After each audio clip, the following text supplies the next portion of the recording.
नमस्कार दर्शक बंधु जय जगन्नाथ। जदि आपण मैंने पर्यंत सुभद्रा योजनार पैसा पाई ना तेबे आपण एक बहुत बड़ खुशी खबर आसी यही मास सुधा आपन को मिलवा जाऊँगी सुभद्रा योजनार चतुर्थ पर्याय टंका। जदि आपण मैंने जानी ना कि चतुर्थ पर्याय पैसा क्या मिल केबे मिल केते लक्ष लोक मिल यार अप्लाई डेट्र शेष तारीख केबे रही तो यही सब विषय डिटेल्स जानापी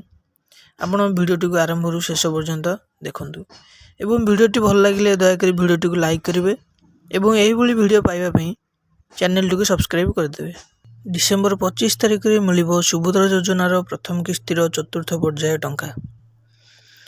25 तारिख में बड़ दिन पड़ू यही दिन में चतुर्थ पर्याय टंका देवाकू स्थिरीकृत कर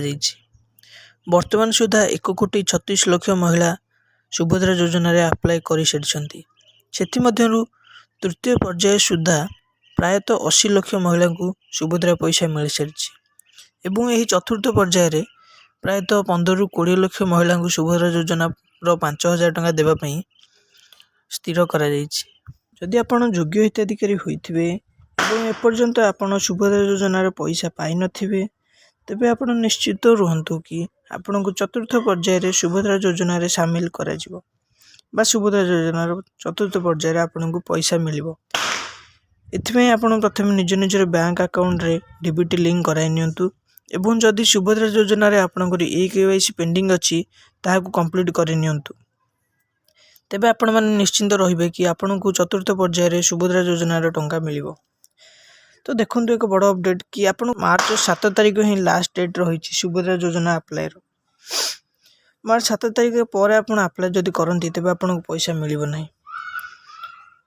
आपड़ जदि मार्च 7 तारिख पूर्व अप्लाई करती तेज आप मार्च 8 तारिख में सुभद्रा योजन द्वितीय किस्त 5,000 टंका मिल। कहीं लास्ट डेट रही मार्च 7 तारिख कहीं मार्च 8 तारिख हूँ वुमेन्स डे बा महिला दिवस से आप मार्च 7 तारिख ही लास्ट डेट। जदि आपण सुभद्रा योजनार प्रथम किस्त 5,000 टंका मिल न तेबे आपण मार्च 8 तारिख में प्रथम किस्त 5,000 ता सहित द्वितीय किस्त 5,000 मिसी आपण अकाउंट को 10,000 टंका आसीबो।